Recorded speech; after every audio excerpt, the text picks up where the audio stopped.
नमस्कार, जय हिंद। मैं मोहन पाठक और आपका स्वागत करता हूं मोहन इंस्टीट्यूट आजमगढ़ में। तो साथियों, सिर्फ आज मैं बात करूंगा सीटेट की परीक्षा के बारे में कि सीटेट की परीक्षा दें कैसे।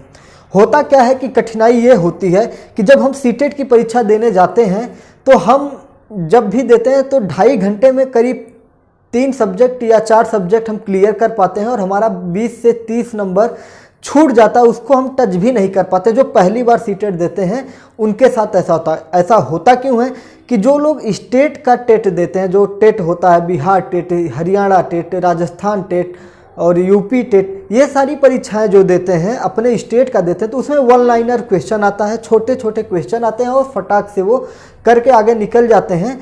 लेकिन सीटेट में ऐसा नहीं होता है। सीटेट में होता क्या है कि सीटेट की परीक्षा जो होती है एक तार्किक बेस की परीक्षा होती है, एक मेंटल एबिलिटी की टेस्ट लेती है। उसमें होता क्या है कि वो क्वेश्चन बड़े बड़े होते हैं जिनको पढ़ने में बझाया जाता है। उसको बनाने वालों का इस तरह से क्वेश्चन सेट किया जाता है कि जो भी विद्यार्थी है वो उसमें बझ जाए।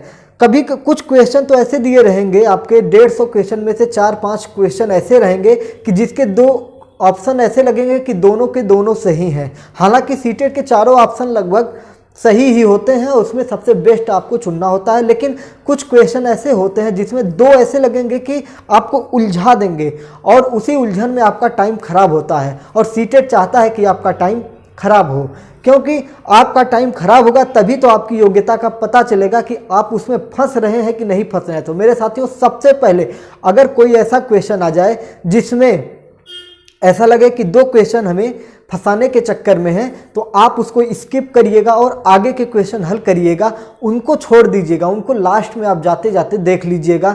क्योंकि अगर उनके चक्कर में पड़े तो आपका 10 से 15 मिनट बर्बाद होना ही होना है। क्योंकि आप उसी को बार बार पढ़ेंगे, ये है ये है ये है, ऐसा करेंगे तो आपका समय बर्बाद होगा। सबके साथ ऐसा होता है। जो पहली बार पेपर देते हैं और प्रैक्टिस सेट नहीं हल किए होते हैं उनके साथ यही होता है।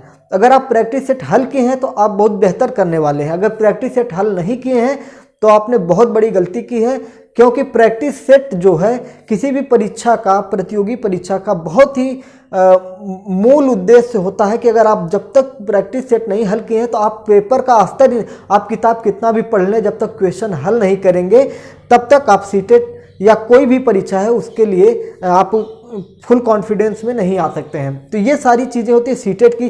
सीटेट के सबसे पहले आप उस पेपर को हल करें जो सबसे बेस्ट आपका, सबसे बढ़िया है, उसको हल करें।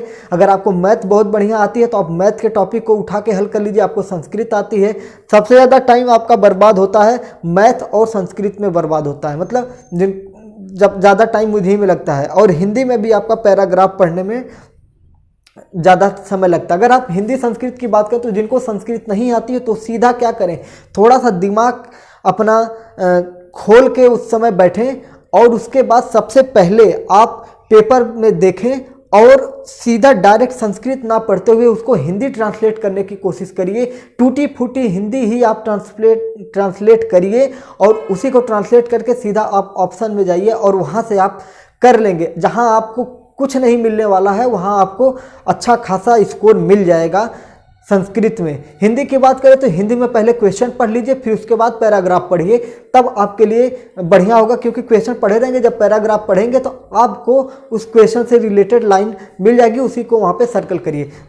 एक और बात है, क्वेश्चन को पढ़ते वक्त लास्ट में देखिए नहीं दिया है कि नहीं दिया है, ठीक है। अगर नहीं दिया है तो उसको आप गोला बनाइए, अगर नहीं को गोला नहीं बनाएंगे तो जो हमारा भारत देश है ये बहुत पॉजिटिव थिंकिंग वाला है, हमेशा सोचता रहता है। जैसा कि आप जानते हैं कि कोरोना काल में पूरी दुनिया अपना मस्त खा पी के सोच रही थी कि दुनिया तो ख़त्म होने वाली है, खा पी के मस्त एंजॉय कर रही थी, लेकिन भारत वाले अपने काम में लगे पड़े थे। उनको पता था कि कोरोना कुछ नहीं है, ये एक दिन जाएगा और फिर से भारत अपने पैरों पर खड़ा हो जाएगा। तो पॉजिटिव होते हैं भारतवासी, लेकिन इसी का फ़ायदा उठाता है सीटेट, क्योंकि वो नकारात्मक चीज़ें नहीं देखते हैं और क्वेश्चन में नहीं डाल के क्वेश्चन को नकारात्मक बनाता है और आप सही को सही करते हैं, लेकिन आपको गलत को सही करना है। ये चीज़ें आपको थोड़ा ध्यान देना होगा। जिस क्वेश्चन में नहीं लिखा हो तो उसको सर्कल बनाइएगा और उसके बाद आप क्वेश्चन को हल करिएगा।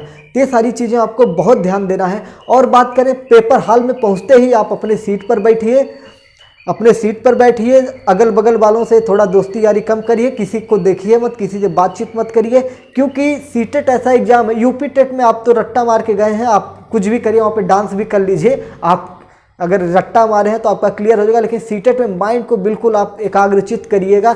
उनसे पूछिए जिनका एक एक नंबर से सीटेट रुक जाता है, उनकी तकलीफ को सिर्फ वही जान सकते हैं जिनका एक नंबर से सीटेट रुकता है। तो ये सारी चीज़ें हैं, अनुभव के आधार पे हम बता रहे हैं, अपना खुद का अनुभव हम बता रहे हैं, जैसा हम लोग सीटेट के एग्ज़ाम में देते रहे हैं।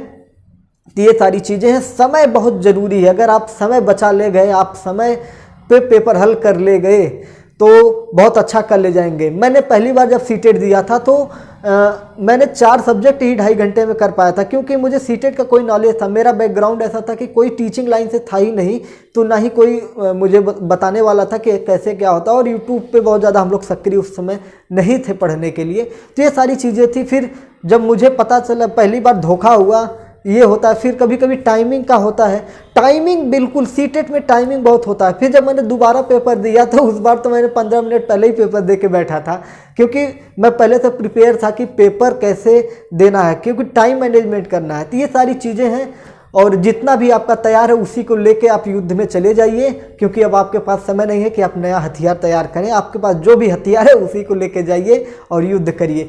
तो चलिए, और शुभकामनाएं देता हूं आपको कि आपको 31 जनवरी का पेपर आप क्वालिफाई करिए, और एक लाइफ टाइम डिग्री आपके पास होगी, और जिसके आधार पर आप पूरे भारत में भ्रमण करते फिरेंगे टीचर बनने के लिए। तो चलिए, और शुभकामनाएं आपको ढेर सारी। अगर चलिए फिर मुलाकात होगी आपको पेपर के बाद। जय हिंद, जय भारत, भारत माता की जय।